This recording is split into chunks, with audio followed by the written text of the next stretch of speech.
म आफ्नो अनुभव भन्छु। म देशका लागि काम गर्छु, जनताका लागि काम गर्छु, सुशासनका लागि काम गर्छु, विकासका लागि काम गर्छु। मौका पाएका बेला सुशासन विकासका लागि देशका लागि काम गर्छु, नपाएका बेला पवित्र मनका साथ बस्छु, पवित्र चाहनाका साथ बस्छु, पवित्र भावनाका साथ बस्छु। त्यसकारण म कसैप्रति कुनै वैरभाव केही पनि राख्दिनँ, सधैँ प्रसन्नचित्त हुन्छु। मलाई गाली गरिराखेका हुन्छ, मिसन छ गाली गर्ने,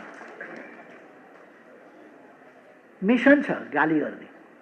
म बुझ्छु त्यो कुरा, माया लाग्छ गाली गर्नेहरूप्रति, तर म प्रसन्न रहन्छु किनभने मैले उसलाई बुझाउन सकिनँ, त्यति मात्रै कुरा हो।